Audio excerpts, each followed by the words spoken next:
An important feature of managed applications is metered billing. This is David Starr, and we've already provided an overview of metered billing, explaining what it is and how to use it. Now, if you haven't seen that module yet, I suggest you go to the URL on your screen and find the metered billing overview module in the managed applications course. Have a look at that, quick watch, and then come back to dive into some of the more technical details in this module. Let's see what we'll cover. Firstly, we'll see a model of usage reporting where the managed application solution calls directly to the billing API. Then we'll look at a different architecture wherein a publisher can report events from within their own environment, that is their own tenant. And lastly, you'll see the metered billing API in action in a demo. Let's get started with the direct reporting architecture. In a direct reporting model, a component of the managed application solution in the managed resource group emits signals directly to the metered billing API. Now we start with a typical managed application install, as you can see on the screen. It's a managed application instance plus a managed resource group. Now, in the managed resource group, a managed service identity is required. This is needed to acquire an access token to be able to call the metered billing API. Now, the post event is sent to the marketplace via the metered billing API, and the API provides an endpoint to call, passing the data for the transactions to charge for. Each instance of the managed application deployed to various customer tenants is responsible for reporting its own usage. Centralized reporting has a substantially different architecture. Let's have a look. In a central reporting model, an application in the customer managed resource group emits usage events to a system living in the publisher's tenant.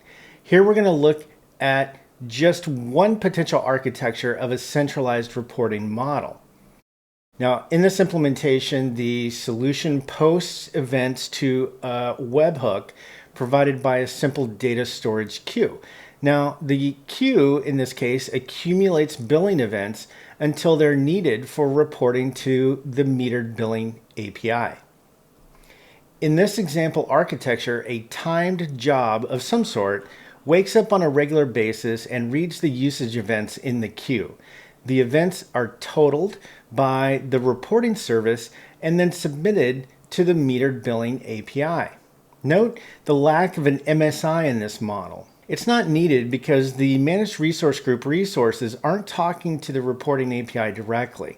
Authorization to the billing API is gained by mapping an app registration in Partner Center to getting an access token using the information in the app registration.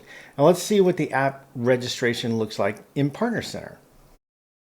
In Partner Center, there's a technical configuration at the top of the offer, not at the plan level, but at the offer level. And in this technical configuration, we enter the tenant ID of the application registration we created and the ID of the app registration itself. This ties the reporting service to Partner Center, allowing for reporting against that metered billing API. Now let's look at some of the deeper technical details of calling the metered billing API. There are three main capabilities provided by the metering API. First, we can submit a single usage event. This is submitting usage for a single billable event and contains quantity as part of the call. So I may send a single metered event to an account for multiple transactions in the application. Next, your solution may emit batch usage events, submitting usage for multiple billing events at once across multiple subscriptions or dimensions.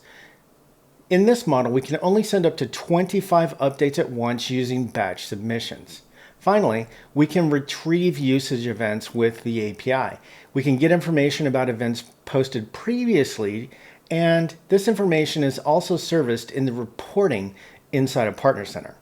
Here we're looking at the payload that gets posted to the metered billing API when we want to charge a customer for some usage of our application.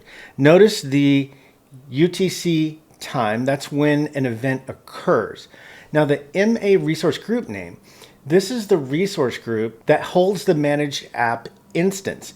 This is not the managed resource group that is deployed with the managed application. And the managed application name, or MA name, this is the name of the managed application itself. Again, having nothing to do with whatever is in the managed resource group. For dimension and plan, those are fairly self-explanatory. They map to what we defined in Partner Center. Here's an example of a fully populated metered billing event call. Now, one thing to notice is the resource URI, which can get quite long, and that's okay. It's the identity of the Azure resource that represents the managed application. Notice we're passing a quantity of 10. We want to charge them for 10 metered billing units against the scan doc dimension of the silver plan. We've looked at the technical details of calling the API. Now let's see it in action. Here's a sample scenario I've set up for this demo. I've deployed a solution to the customer's environment that has a single virtual machine in it. Now the VM has a managed identity configured for it, and the VM has Postman installed, which I will use to get an access token to call the API and to then call the metered billing API to update usage on a specific dimension. Now, let's see it in action. Here we are in Managed Applications Center, which you learned about earlier in the course. This is a tool that lets publishers manage the solutions or the managed applications that their customers have deployed. Here's one deployment, and this link allows us to go straight into that managed resource group. Now inside here, I've actually deployed a virtual machine, just as we stated in the sample architecture diagram. And I can click on that machine. And one thing that I'll show you is if I scroll down to the Identity tab, notice that the status for my system identity is on. Now you're not seeing the ID of it, but the fact is that it's there, it's been enabled. And so that's what the VM is going to need in order to reach out and talk to its own metadata service in order to get an access token with which we'll call the metered billing API. So with that, let's connect up to this virtual machine.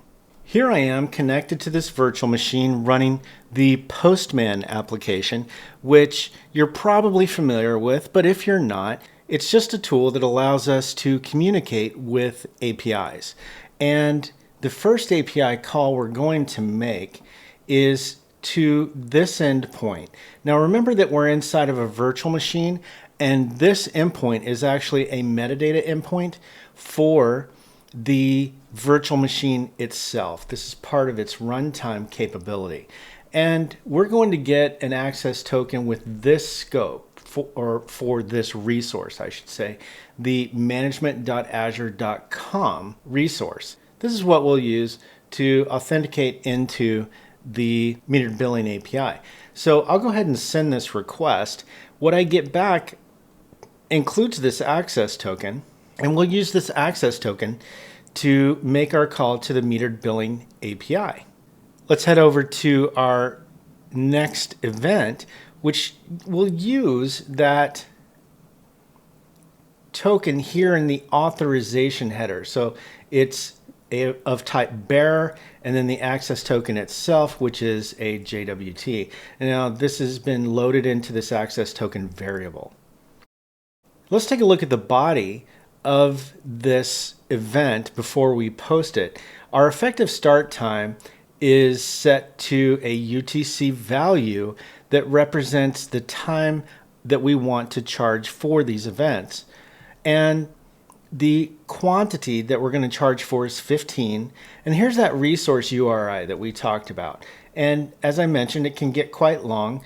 Here we've got our subscription ID loaded into a variable. But from there, we can see the next level down, resource groups, and then the managed applications resource group. This is the resource group in which my managed application lives. It's not the managed resource group of the solution that was deployed. So down here under applications, you can finally see the name of that managed application. And we saw this a moment ago from Managed Applications Center. So here's the dimension that we're going to invoke. It's scan doc. So this is emulating scanning a document, and in fact 15 of them, right? Because our quantity being passed is 15, and we're charging this against the silver plan. Now, how does this resolve to a customer? With this subscription ID. That's how. So the last thing we'll take a look at is the URI that we're going to call, which is simply marketplaceapi.microsoft.com/API/usage event. With that, let's go ahead and invoke this. We'll hit send. And I get back a message that includes an accepted status. So if we look here on this line, we can see that the metered event was accepted by the marketplace. Now, what should happen if I run this again right away? Well, let's see what does happen. I'll hit send again, and this time we get a different message. The message that we receive has the status on it of duplicate, and we can see down here that a message has been included. This usage event already exists, right? So what happened is we submitted that usage event in too short of a time. We need to wait at least 1 hour between calls to the metered billing API to submit our usage information. So let's quickly review what we covered. We looked at a direct reporting model wherein the managed application solution calls directly to the billing API. And we saw that you can create a centralized reporting system that lives in the publisher's environment.